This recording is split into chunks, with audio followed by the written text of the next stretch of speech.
अबुल हसन की मैं मिसाल दूं, अब अबुल हसन एक कराची लड़का है, उसको दे दिए उर्दू के फुल शपाटर लौंडा कहते हैं ना, शपाटर लौंडा ना, उसको आपने दिए हुजूर तशरीफ लाइए और बैठ जाइए, उसके कैरेक्टर पर नहीं जा रहा वो, लेकिन अच्छा लग रहा है तो उसने कहा नहीं ये तो नहीं मैं बोलूँगा तो मैंने कहा बेटा हाँ नहीं बोलते, बस ये है बैठने का मकसद ना।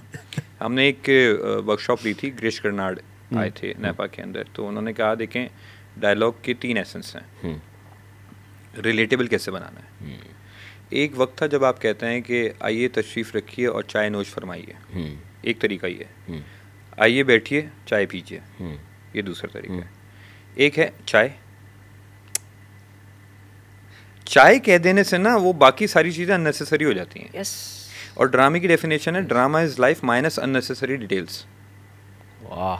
तो अगर आपने अननेसेसरी डिटेल्स माइनस कर दी तो ड्रामा क्रिएट हो जाएगा। तो मैंने कहा अच्छा अबुल, मैं उससे पूछता था, अब मैं जेंजी नहीं हूँ, वो बच्चा जेंजी है तो वो जानता है इन सारी चीज़ों को। तो मैंने कहा यार अबुल ये ऑब्जेक्टिव है, ये वांट है, ये जुमला कहना है और ये बात पहुंचानी है, तुम्हारी यहाँ कैसे कहेंगे। तो उसने मुझे पहली दफा तुम्हारी यहाँ कैसे कहेंगे, अच्छा था। अबे यार नहीं पता यार, अलग कबीला है ना वो भाई, आपके कबीले में कैसे बात की जाती है। अच्छा मैं तुझे इस चीज़ से याद दिलाता हूँ, हमारे यहाँ पहले बोला जाता था पार्टी सेट है, ये हमारी लिंगो थी, हाँ ये हमारी वाली, और पार्टी क्या हो रहा है। Yes yes yes. अब जनरेशन का अपना वर्ड होगा, हाँ हाँ, अब जनरेशन जो होगी ना उसका अपना वर्ड होगा, हमसे पुरानी वाली जनरेशन का उनका वर्ड होगा। सो अगर मुझे रिलेटेबल करना है तो मुझे उस जनरेशन के दिमाग के अंदर घुसना होगा, वो लिंगो पकड़नी है, वो लिंगो पकड़नी है, वो उसका मिजाज पकड़ना है, उसकी साइकी पकड़नी है।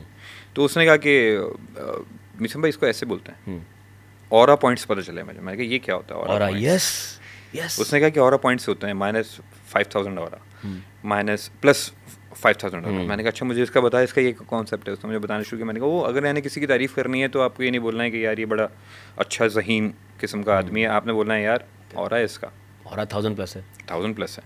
मैंने कहा ठीक है इन्वॉल्व करो। अच्छा जो बड़े हैं अगर उनको आप गौर से देखें, उनकी लिंगो में ये चीज़ नहीं है, लेकिन जो बाहर से आया है वो इंग्लिश में बात कर रहा है। तो जितना ऑथेंटिक क्लोज टू रियलिटी आप रहे, परवरिश बनता गया।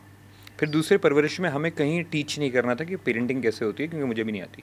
पेरेंटिंग का फॉर्मूला नहीं है भाई, कोई दुनिया में नहीं है, कहीं दुनिया में कोई फॉर्मूला नहीं है। हाँ ये ज़रूर है कि आप कुछ जो ट्रायल एंड टेस्टेड फॉर्मूलाज हैं जो अब के मुआशरे में काम नहीं कर रहे, वो दिखा सकते हैं, और जो काम कर रहे हैं वो दिखा सकते हैं। The choice is on the audience.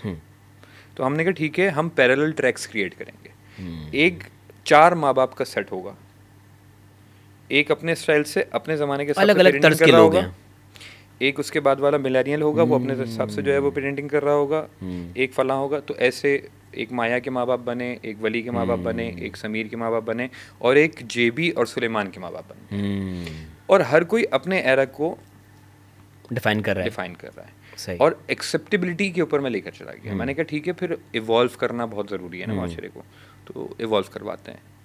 हमारा मसला ये है कि हम इवॉल्व नहीं होते।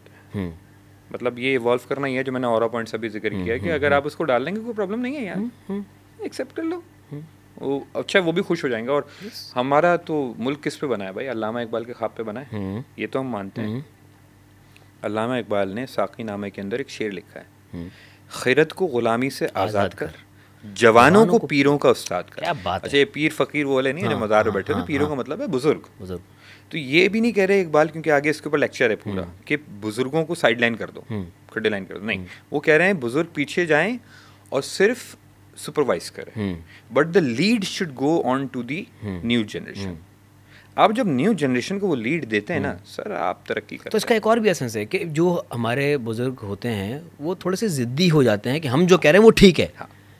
तो इसमें एक ये मैसेज भी है कि अगर कोई जवान या कोई यंगस्टर आपको आके कोई बात कह रहा है तो एक्सेप्टेंस होनी चाहिए। हाँ। उससे भी सीख लें कुछ, सफ़र है ना, और सीखना है ज़िंदगी में, आप सीखते रहते हैं यार। कोई भी ऐसा नहीं है कि आप सीख बंद हो जाती है, सीख बंद नहीं होती, सीख मौजूद। और सर जिसकी सीख बंद हो जाती है बस वहाँ से उसका सर वो ऑब्सोलीट हो जाता है।